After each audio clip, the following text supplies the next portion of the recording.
مذہب یا عقیدے کی آزادی کی حدود۔ آپ کو خبروں سے یا خود اپنی زندگی کے تجربے سے معلوم ہوگا کہ بہت سی حکومتیں مذہب یا عقیدے کی آزادی پر پابندیاں لگاتی ہیں۔ ان کا کہنا ہے کہ مذہبی اظہارات پر پابندی کی کوئی نہ کوئی وجہ ہوتی ہے۔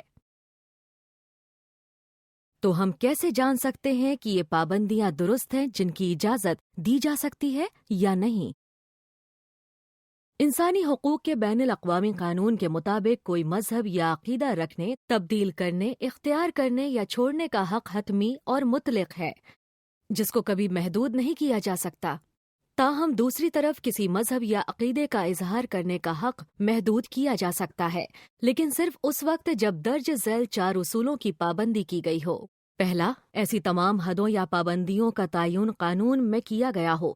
اس کا مقصد ریاستوں، پولیس اور عدالتوں کو غیر متوقع طور پر یا عدم تسلسل کے ساتھ کوئی عمل کرنے سے روکنا ہے۔ دوسرا، یہ حدیں عائد کرنا عوام کے تحفظ، امن عامہ، صحت یا اخلاق یا دوسروں کے مذہب یا عقیدے کے تحفظ کے لیے ضروری ہو۔ یہ بہت اہم ہے۔ کچھ حدود کو اس لیے لاگو کرنا کہ یہ دوسرے لوگوں کے تحفظ کے لیے ضروری ہیں، ووٹ حاصل کرنے کے لیے پابندیاں لگانے سے بہت مختلف ہے۔ تیسرا، یہ پابندیاں یا حدود امتیازی نہ ہوں۔ چوتھا، اور کوئی بھی حدود یا پابندیاں اس مسئلے کی مناسبت سے ہوں جو کسی مذہب یا عقیدے کے اظہار کی وجہ سے پیدا ہوتا ہے۔ یہ اصول واقعی بہت اہم ہیں۔ ان کے بغیر حکومتیں جس گروہ یا رسم عمل پر جسے وہ پسند نہ کرتی ہوں، جب چاہے اور جیسے چاہے پابندی لگا دیں۔ یہ پابندیاں ریاستی کنٹرول کے لیے نہیں بلکہ ایک آخری چارہ کار کے طور پر ہیں۔ آئیے ایک فرضی مثال کے ذریعے سمجھتے ہیں کہ ان اصولوں کا کیا مطلب ہے۔ ایک ایسے قصبے کا تصور کریں جہاں 5 مختلف مذاہب کے لوگ رہتے ہیں۔ ان سب کی اپنی عبادت گاہیں ہیں جہاں سے سب کی اپنی اپنی طرح مخصوص اونچی آوازیں باہر آتی ہیں جن سے باقی پڑوسی پریشان ہوتے ہیں۔ لیکن پولیس کو صرف ایک چھوٹے اور غیر مقبول مذہبی گروہ کے بارے میں شکایات موصول ہوتی ہے۔ اونچی آوازوں کا شور صحت اور عوامی صحت کے لیے مضر ہے اور اس پر پابندی لگانے کا جواز موجود ہے۔ چنانچہ مقامی انتظامیہ کو کیا کرنا چاہیے؟ کس طرح کی پابندیاں ضروری، غیر امتیازی اور عوامی صحت کے تحفظ کے لیے مناسب ہیں؟ اس معاملے میں ایک عام قانون جو عوامی اجلاس کے لیے آوازوں کی سطح کا تعین کرے مناسب ہے۔ ایک ایسا قانون جو تمام مذہبی گروہوں اور دوسروں کے لیے یکساں نافذ ہو۔ اگر کوئی بھی گروپ اپنی آوازوں کو مقرر حد سے بڑھاتا ہے تو مناسب ہوگا کہ ان آوازوں کی سطح کم کی جائے یا ان پر جرمانہ عائد کر دیا جائے۔ تاہم یہ مناسب نہیں ہوگا کہ ان سے مکمل خاموش ہو جانے کا مطالبہ کیا جائے یا انہیں عوامی اجلاس بلانے سے ہی اکثر منع کر دیا جائے۔ اور پولیس کو یہ قانون صرف ایک غیر مقبول مذہبی گروہ کے خلاف نہیں جس کے خلاف شکایت ملی بلکہ سب پر یکساں لاگو کرنا ہوگا۔ یہ ایک چھوٹی اور سادہ سی مثال ہے۔ جب ہم مذہب یا عقیدے کی آزادی کی بڑی بڑی خلاف ورزیوں پر نظر ڈالتے ہیں تو جب پابندیاں واضح طور پر غیر ضروری، امتیازی اور غیر مناسب ہوں تو ان میں عام طور پر انہی اصولوں کو نظر انداز کیا گیا ہوتا ہے۔ کچھ ممالک ایسی تمام مذہبی سرگرمیوں پر پابندی لگا دیتے ہیں جو اس مقصد کے لیے رجسٹر شدہ عمارت کے باہر وقوع پذیر ہوں۔ اس سے وہ شکرانے کی دعا بھی غیر قانونی ٹھہرتی ہے جو لوگ اپنے مہمانوں کے ساتھ کھانے سے پہلے پڑھتے ہیں۔ اس طرح کی پابندی یقیناً درست نہیں ہے، لیکن بہت سے ایسے معاملات ہیں جو متنازع ہیں۔ کیا فرانس میں ایک ٹاؤن میئر کے لیے ٹھیک ہے کہ وہ برکنی پر پابندی لگائے جو تالاب میں تیرنے کا ایک ایسا لباس ہے جس میں چہرے کے علاوہ پورا جسم ڈھانپا جاتا ہے؟ یا بھارت کے کچھ علاقوں میں انتظامیہ دوسروں کو اپنے عقیدے کے بارے میں بتانے پر پابندی لگا سکتی ہے؟ اس پریزنٹیشن میں ہم ان 7 سوالوں کا جائزہ لیں گے جو عدالتوں کو یہ طے کرنے کے لیے پوچھنے چاہیے کہ کیا کوئی پابندی درست ہے یا نہیں۔ امید ہے اس سے آپ کو ان پابندیوں کا جائزہ لینے میں مدد ملے گی جن کا آپ کو سامنا کرنا پڑتا ہے۔ جب ایک ریاست پابندی لگاتی ہے تو پہلا سوال یہ پوچھنا چاہیے کہ کیا اس پابندی سے مذہب یا عقیدہ رکھنے یا اختیار کرنے کے حتمی حق پر زد پڑتی ہے یا اس کے اظہار کرنے کے حق پر۔ اگر تو حتمی حق پر پابندی لگائی جا رہی ہے تو درست نہیں ہے، لیکن اگر اس کے اظہار کو محدود کیا جا رہا ہے تو اگلا سوال پوچھنا چاہیے، کیا جس رویے پر پابندی لگائی جا رہی ہے وہ مذہب یا عقیدے کے اظہار پر ہے یا محض ایک رویے پر ہے؟ اکثر جو کام ہم کرتے ہیں وہ ہمارے عقیدے کے مطابق ہوتے ہیں، لیکن ہر کام جو ہم کرتے ہیں ضروری نہیں کہ وہ ہمارے مذہب یا عقیدے کے اظہار کی ایسی شکل ہو جس کا تحفظ کیا گیا ہے۔ جب کوئی شخص سے یہ شکایت کرتا ہے کہ اس کے اظہار کا حق محدود ہوا ہے تو عدالتیں سب سے پہلے یہ دیکھا کرتی ہیں کہ جس رویے کو محدود کیا گیا ہے کیا وہ مذہب یا عقیدے کا اظہار ہے بھی یا نہیں۔ وہ ایسے رویے اور اس کے عقیدے کے درمیان تعلق کو دیکھتی ہیں کہ کیا اس کا کوئی براہ راست تعلق عقیدے سے ہے۔ کبھی کبھار یہ جاننا بہت آسان ہوتا ہے، جیسے چرچ جانے کا تعلق مسیحیت سے ہے اور روزے رکھنے کا قریبی تعلق اسلام سے ہے، لیکن ہمیشہ یہ اتنا آسان نہیں ہوتا۔ ممکن ہے کسی ایک مسیحی کے لیے صلیب یا کراس پہننا اتنا اہم نہ ہو جتنا یہ کسی دوسرے مسیحی کے لیے ہو جو اسے اپنی مذہبی شناخت کا ضروری اظہار سمجھتا ہے۔ اسی طرح مسلمان خواتین اپنا سر ڈھانپنے کے حوالے سے مختلف اعتقادات رکھتی ہیں۔ عدالتوں کا یہ کام نہیں کہ وہ یہ فیصلہ کریں کہ کون سا عقیدہ درست ہے۔ کسی مذہبی اظہار کے بارے میں فیصلہ کرتے ہوئے عدالتوں کو یہ تعین کرنے میں مشکل پیش آتی ہے کہ کون سی مذہبی تعبیر کو ترجیح دی جائے۔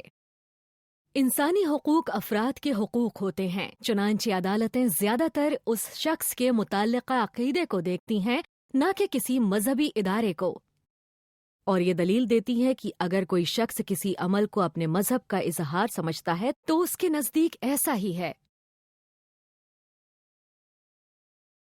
جب ہم یہ طے کر لیں کہ ایک محفوظ اظہار پر پابندی لگائی جا رہی ہے تو ہمیں یہ دیکھنے کی ضرورت ہے کہ کیا یہ پابندی قانون کے مطابق ہے؟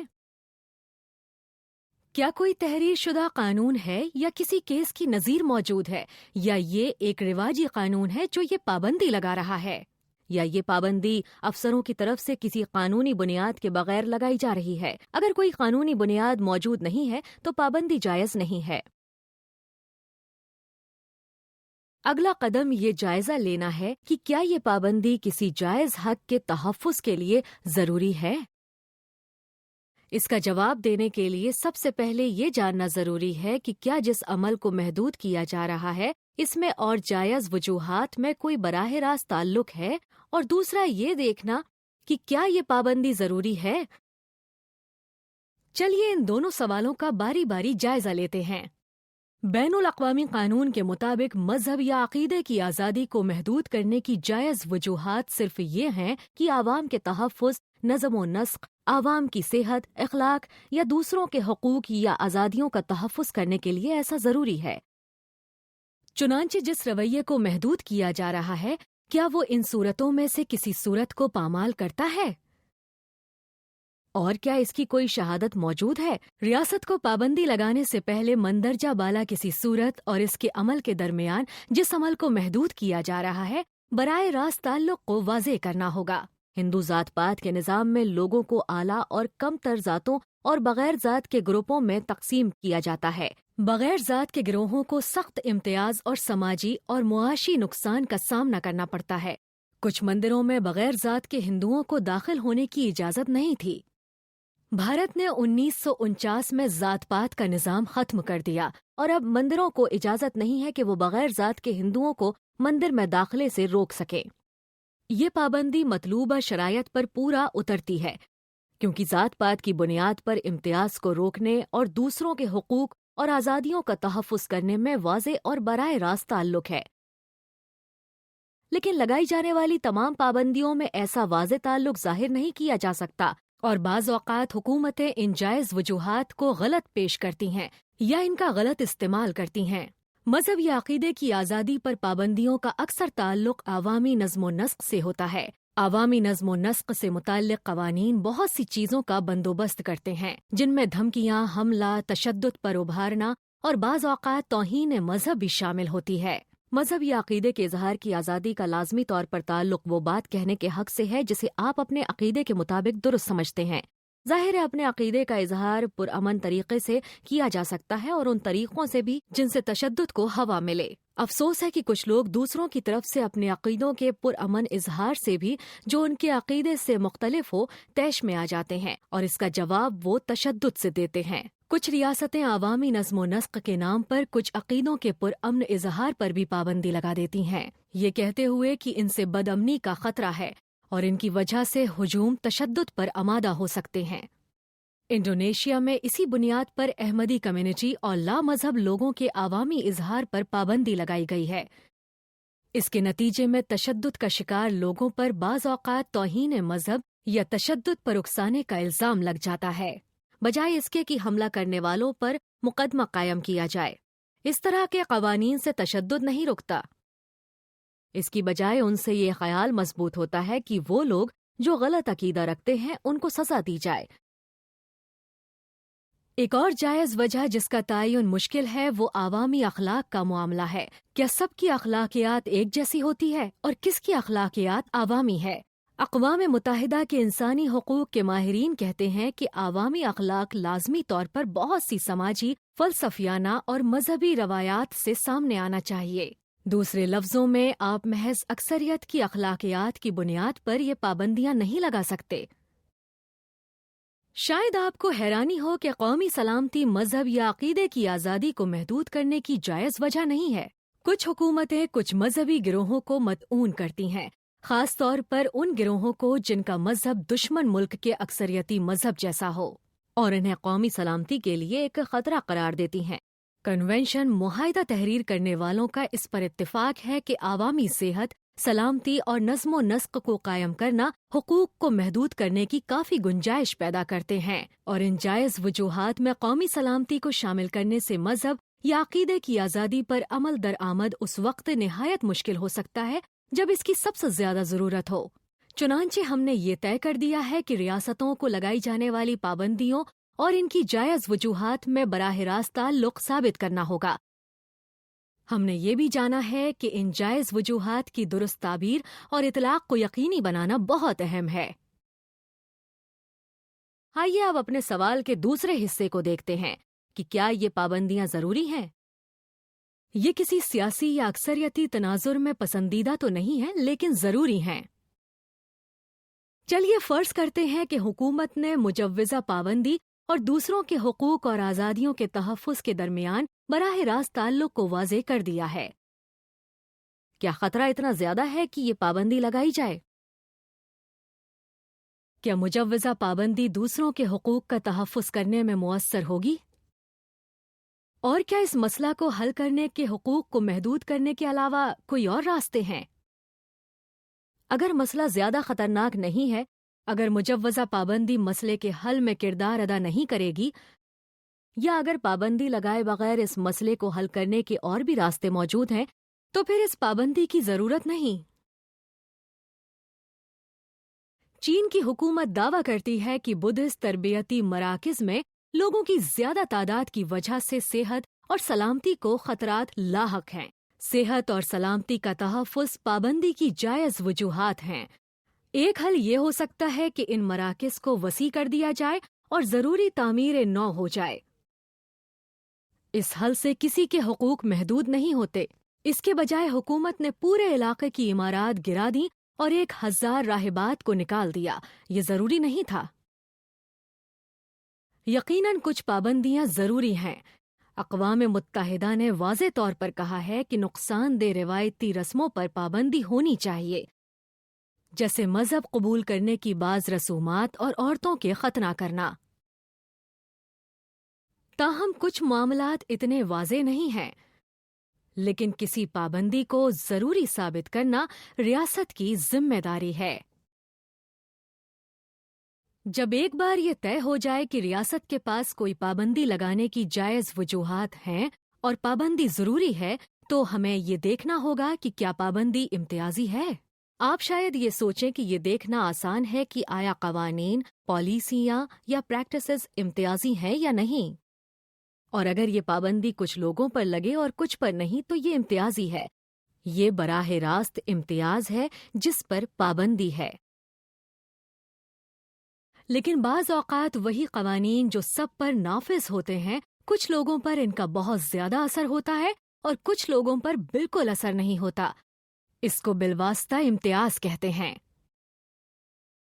چلیے دوبارہ اسی مثال کو دیکھتے ہیں کہ جہاں ایک قصبے میں عبادت گاہوں کی اونچی آوازوں سے پڑوسی پریشان ہوتے ہیں۔ کونسل نے ایک ایسا قانون بنایا ہے جو عوامی اجلاس میں آوازوں کو محدود کرتا ہے، اور مذہبی گروہ اپنے لاؤڈ سپیکرز کی آواز اس کے مطابق کم کر لیتے ہیں، لیکن چرچ کی گھنٹیاں بہت زیادہ اونچی ہیں اور آپ انہیں کم نہیں کر سکتے۔ اس قانون پر عمل کرتے ہوئے چرچ کو اپنی ایک روایتی رسم کو چھوڑنا پڑے گا، جبکہ دوسرے مذاہب کو اس سے فرق نہیں پڑتا۔ یہ بالواسطہ امتیاز ہے۔ عمومی قوانین کی ایسی بہت سی مثالیں ہیں جن کا نتیجہ بالواسطہ امتیاز کی صورت میں سامنے آتا ہے۔ بہت سے ممالک میں چاقو یا تلوار کو عوامی جگہوں پر لے جانے پر پابندی ہے۔ اس سے کسی مذہب والوں کو فرق نہیں پڑتا سوائے سکھوں کے۔ سکھ مردوں کے لیے لازمی ہے کہ وہ اپنے لباس میں کرپان رکھیں، جو تلوار یا چاقو کی ایک رسمی شکل ہے۔ چنانچہ اس قانون سے سکھوں پر پابندی لگتی ہے کہ وہ اپنا ایک مذہبی فریضہ پورا کر سکیں۔ بعض ملکوں میں شہری منصوبہ بندی والوں کی طرف سے نئی بننے والی عمارتوں کے لیے لازمی ہے کہ وہ اپنے آس پاس کی عمارتی جائیداد کے مالکان سے منظوری حاصل کریں، لیکن اس میں پڑوسی تعصب برت سکتے ہیں۔ چنانچہ چھوٹے اور غیر روایتی گروپوں کے مقابلے میں روایتی گروپوں کے لیے یہ اجازت نامہ حاصل کرنا آسان ہوتا ہے۔ پالیسیوں اور پریکٹسز سے بھی مسائل پیدا ہو سکتے ہیں۔ اگر کوئی یونیورسٹی داخلے کے امتحان ہمیشہ ہفتہ کے دن منعقد کرتی ہے تو اس سے ایڈوینٹسٹ اور باعمل یہودیوں کے لیے مشکلات پیدا ہوتی ہیں۔ اکثر اقلیتی کارکنوں کو اپنے مذہبی تہواروں کے بجائے اکثریتی مذہبی تہواروں کے مطابق چھٹیاں لینی پڑتی ہیں۔ براہ راست امتیاز پر ہر صورت پابندی ہے، تاہم عدالتوں کو چاہیے کہ وہ بالواسطہ امتیاز کے عملی مسئلہ کو ہر ممکنہ حد تک حل کرنے کی کوشش کریں، اور اکثر سادہ حل تلاش کیے جا سکتے ہیں۔ اوپر قصبے کی مثال میں عدالت اتوار اور مذہبی تہواروں پر چرچ کی گھنٹیاں بجانے کی استثنائی اجازت دے سکتی ہیں۔ سویڈن میں یونیورسٹی کے داخلے کے امتحان ہفتے کے دن منعقد ہوا کرتے تھے، اب وہ جمعہ کے دن بھی منعقد کیے جاتے ہیں، اور کام کی جگہوں پر یونیفارم میں کسی کی مذہبی ضرورت کے تحت تبدیلی کی اجازت بھی دی جا سکتی ہے، جیسے پگڑی باندھنے کی۔ لیکن عدالتیں جانتی ہیں کہ ہمیشہ ایسا ممکن نہیں۔ بالواسطہ امتیاز قانونی ہو سکتا ہے اگر ثابت کیا جا سکے کہ اس کی بڑی وجہ موجود ہے، یعنی اس کا ایک معروضی جواز ہے۔ مثال کے طور پر ہسپتال کی انفیکشن کنٹرول کرنے کی پالیسیاں سٹاف پر کوئی زیور پہننے پر پابندی لگاتی ہے، جن سے کچھ گروہوں کے ساتھ امتیاز ہوتا ہے، لیکن عوامی صحت کی بنیاد پر اس کا جواز موجود ہے۔ عوامی صحت کو یقینی بنانا مذہب یا عقیدے کی آزادی کو محدود کرنے کی جائز وجہ ہے، لیکن بالواسطہ امتیاز کے حوالے سے عدالتیں دیگر وجوہات کو بھی تسلیم کرتی ہیں۔ مثال کے طور پر ایک کمپنی یہ دلیل دے سکتی ہے کہ پالیسیاں تبدیل کرنے سے اس کے مفادات پر ضرر پڑے گی۔ ایک کپڑوں کی دکان کو جو اپنے سیلز کے لوگوں سے کہتی ہے کہ وہ اس کے بنائے ہوئے کپڑے پہنیں، مجبور نہیں کیا جا سکتا کہ وہ اپنی سیلز کے لیے ایسے شخص کو بھرتی کرے جو مذہبی بنیاد پر اس کمپنی کے کپڑے پہننے سے انکار کرے۔ تو جبکہ براہ راست امتیاز پر پابندی ہے، بالواسطہ امتیاز سے بھی حتی الامکان بچنے کی ضرورت ہے، اور ممکنہ طور پر ایسے راستے تلاش کیے جائیں جن سے افراد اور گروہوں کی ضروریات کو پورا کیا جا سکے۔ جب ایک بار یہ طے ہو جائے کہ پابندی غیر امتیازی ہے، ہمیں یہ دیکھنے کی ضرورت ہے کہ کیا یہ متناسب ہے۔ اظہار کو کس حد تک محدود کیا جا سکتا ہے؟ کس چیز پر پابندی ہونی چاہیے، کس کے لیے، کب اور کہاں پر؟ اس میں ایک بہت بڑا فرق ہے کہ کچھ مخصوص پیشوں میں، کچھ مخصوص کام کی جگہوں پر، کچھ مخصوص طرح کے مذہبی لباس پر پابندی لگائی جائے، اور گلی میں چلنے والے ہر شخص پر کوئی مذہبی لباس پہننے پر پابندی لگا دی جائے۔ چنانچہ بین الاقوامی عدالتیں تناسب کو دیکھتی ہیں۔ امریکی عدالتیں اس سے بھی کڑا معیار اپناتی ہیں۔ پابندی یا تحدید زیادہ سے زیادہ ممکنہ نرمی کے ساتھ لگائی جائے۔ ایک آخری پہلو جس پر بعض عدالتیں غور کرتی ہیں وہ تعبیر کی گنجائش ہے۔ دنیا میں تنوع موجود ہے اور انسانی حقوق کے اصولوں پر قومی سیاق و سباق میں مختلف انداز میں عمل ہو سکتا ہے۔ اسی وجہ سے بعض بین الاقوامی عدالتیں تعبیر کی گنجائش پر عمل کرتی ہیں، جس کا بنیادی طور پر مطلب یہ ہے کہ قومی حکومتیں قومی سیاق و سباق کو بہتر سمجھتی ہیں اور وہ قومی قانون بنانے کے لیے زیادہ موزوں ہیں۔ بین الاقوامی عدالتیں انہیں ایک حد تک یہ استحقاق دیتی ہیں۔ یہ سوال کہ ریاستوں کو کس حد تک یہ استحقاق حاصل ہونا چاہیے اور کتنی زیادہ گنجائش انہیں دی جا سکتی ہے، بحث کا ایک اہم موضوع ہے۔ مختصر یہ کہ یہ سوچتے ہوئے کہ کیا کوئی پابندی جائز ہے، ہم درج ذیل طریقہ کار اختیار کرتے ہیں۔ یہ فیصلہ کہ ایک قانون مذہب یا عقیدہ رکھنے یا بدلنے کے آپ کے حتمی حق یا اس کے اظہار کے حق کو محدود کرتا ہے۔ یہ طے کرنا کہ جس سے رویے کو محدود کیا گیا وہ تحفظ شدہ اظہار میں شمار ہوتا ہے۔ یہ دیکھنا کہ پابندی کی کوئی قانونی بنیاد ہے۔ یہ طے کرنا کہ کوئی اظہار کس حد تک پابندی یا تحدید کی جائز وجہ کے لیے خطرہ ہے، جیسا کہ دوسروں کی آزادیاں اور ان کے حقوق۔ یہ دیکھنا کہ کوئی پابندی براہ راست یا بالواسطہ امتیاز کا باعث ہے۔ یہ دیکھنا کہ پابندی مسئلے کے تناسب سے ہے اور اس کو حل کرنے میں مؤثر ہوگی۔ جب ہم ان دلائل کو سمجھ جاتے ہیں جو عدالت کو انسانی حقوق کی مناسبت سے استعمال کرنے چاہیے، تو ہم اپنے حقوق کی زیادہ بہتر حفاظت کر سکتے ہیں۔ ہم اس عوامی بحث میں بھی زیادہ بہتر طور پر حصہ لے سکتے ہیں کہ آیا عدالتیں اور حکومت ان کو درست طور پر سمجھ رہی ہیں یا کہیں وہ در حقیقت مذہب یا عقیدے کی آزادی کی خلاف ورزی کی مرتکب تو نہیں ہو رہی۔